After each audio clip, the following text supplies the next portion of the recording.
ఓం శ్రీ గాయత్రి మాతే నమః. ఈ శరత్నవరాత్రుల్లో గాయత్రీదేవిని ఎందుకు కొలుస్తారు, గాయత్రీదేవి యొక్క ప్రత్యేకతలు ఏమిటో ఇప్పుడు మనం తెలుసుకుందాం. ఈరోజు అమ్మవారు గాయత్రీదేవి రూపంలో భక్తులకు దర్శనం ఇస్తారు. గాయత్రీదేవి పరాశక్తి స్వరూపం. ఆమె 5 ముఖాలు పంచభూతాలకు ప్రతీకలు.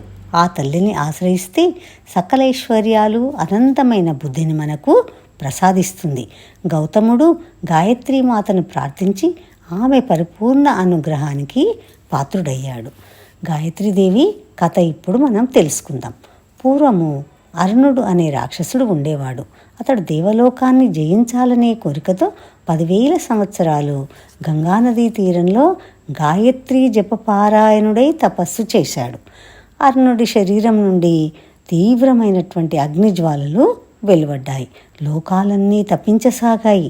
దేవతలు ఎంతో కలత చెందారు. వారు బ్రహ్మదేవుని శరణు వేడారు. బ్రహ్మదేవుడు వెంటనే అరుణుడికి ప్రత్యక్షమై వరం కోరుకోమనగా అతడు తనకి మృత్యువు లేకుండా వరం కావాలని కోరుకున్నాడు. అప్పుడు బ్రహ్మ, ప్రకృతికి విరుద్ధమైనటువంటి వరం ఇవ్వడం సాధ్యపడదు, మరి ఏదైనా వరం కోరుకోమన్నాడు. ఇప్పుడు ఆ రాక్షసుడు, ఓ చతురాసన చతుర్భుజ, మరణం తప్పనిసరి అయినప్పుడు ఎవరితోనైనా యుద్ధంలో కానీ, శస్త్రాస్త్రాలతో కానీ, స్త్రీ పురుషులతో కానీ, 2 కాళ్ల జీవితో కానీ, 4 కాళ్ల ప్రాణులతో కానీ, పంచభూతాలలో ఏ ఒక్కదానిచే కానీ మరణం లేకుండా వరమివ్వని కోరాడు అరుణుడు. బ్రహ్మ తథాస్తు అన్నాడు. వరగర్వంతో అరుణుడు రాక్షసగణంతో కలిసి దేవలోకాన్ని ఆక్రమించాలని దూతను పంపాడు. ఇంద్రుడు భయపడిపోయాడు. వెంటనే బ్రహ్మ వద్దకు వెళ్ళి మొరపెట్టుకున్నాడు. బ్రహ్మ, దేవతలు, ఇంద్రుడు అందరు కలిసి వైకుంఠం వెళ్ళి అక్కడ విష్ణువును కలిశారు.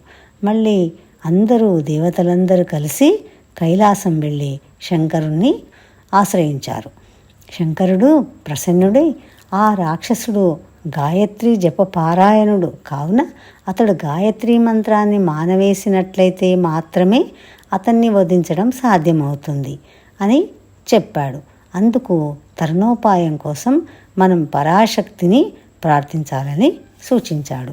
దేవతలందరూ గాయత్రీదేవిని ప్రార్థించగా ఆమె దయతో బృహస్పతికి ఒక తరుణోపాయం స్ఫురించింది. అది దేవి అనుగ్రహంగా భావించినటువంటి బృహస్పతి వెంటనే అరుణుని వద్దకు వెళ్ళాడు.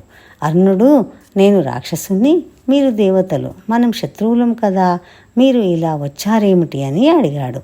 దానికి బృహస్పతి, మీరు మేము గాయత్రి ఉపాసకులమే కదా, మనం ఆ విధంగా మిత్రులమే, మనం శత్రువులం కాదు కదా అని జవాబిచ్చాడు. దురహంకారి అయినటువంటి అరుణుడు గాయత్రీ మంత్రాన్ని జపించడం ఆపివేశాడు. దానితో అరుణుడు బలహీనుడైపోయాడు. అతని శక్తి బాగా తగ్గిపోయింది. అదే సమయంగా పరాశక్తి తన మాయతో కోట్ల కొలది భ్రమరాలను సృష్టించింది.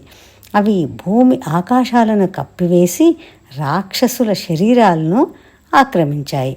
రాక్షసుల చెవుల్లో భరించరాని రోదన చేస్తూ వారి యొక్క కాళ్ళు చేతులు కదిలించే అవకాశం లేకుండా చేశాయి ఈ యొక్క భ్రమరాలు. శస్త్రాస్త్రాలు లేకుండానే అరుణుడిని, అతని అనుచరులను చంపివేశాయి భ్రమరాలు. అలా 6 పాదాలు గల భ్రమరాల వలన దానవులు మరణించారు. ఆనాటి నుండి ఆ జగన్మాతను దేవతలందరూ భ్రామరీ దేవతగా పూజించి ఆమె అనుగ్రహం పొందసాగారు. మరి అన్ని మంత్రాలకు మూలం గాయత్రీదేవి. గాయత్రీ మంత్రాన్ని జపిస్తే చతుర్వేదాలు పఠించిన పుణ్యం లభిస్తుంది. జన్మజన్మల పాపం నశించి కోటి జన్మల పుణ్యం లభిస్తుంది. ఈ శరత్నవరాత్రుల్లో గాయత్రీదేవిని నారింజ రంగు చీరతో అలంకరిస్తారు. ఆమె నారింజ రంగు చీరలో దర్శనం ఇస్తుంది. గాయత్రీమాతను తెల్లని కలువ పూలతో, తామర పూలతో పూజించాలి. అమ్మకు నైవేద్యంగా పులిహోర, అల్లం గారెలు నివేదించాలి. గాయత్రీ మంత్రంలో సకల దేవతలు కొలువై ఉన్నారు. ఓం భూర్భువస్వః తస్సవితుర్వరేణ్యం భర్గో దేవస్య ధీమహి ధియో యో న ప్రచోదయాత్. ఓం శ్రీ మాత్రే నమః.